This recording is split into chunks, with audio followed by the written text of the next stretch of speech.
മനസ്സിലിരിക്കട്ടെ, അക്കരെ മനസ്സിലിരിക്കട്ടെ.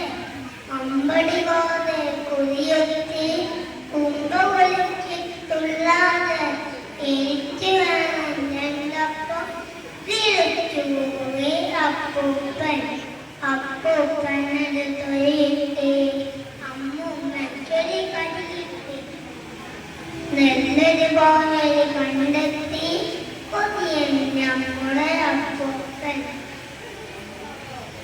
ഇത്തിരി നേരം രണ്ടാക്കും കുത്തിരിക്കാമെന്താതെ ആദ്യാമില്ല അച്ചപ്പം മറ്റേയപ്പോരന്നപ്പം. അപ്പം കൊട്ടയിലാക്കിയിട്ട് അങ്ങേ മുറിയിൽ വെച്ചിട്ട് വീട്ടുവരാന്തയിലെന്താളും കുത്തിരിപ്പരിണ്ടാതെ പെട്ടെന്നൊരു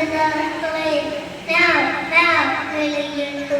അയ്യോ കുട്ടിച്ചല്ലോ. ആദ്യം മന്തി അമ്മൂമ്മ ഈ മന്തിയെ തോട്ടല്ലോ വിളിച്ചു പോയി അപ്പൂപ്പൻ. അപ്പൂപ്പന് ഉണ്ട കണ്ണു വിളിച്ചിട്ട് മറ്റിനു വിളിച്ചിട്ട് ജനലും ചാടി മകനെ പോയി കള്ളി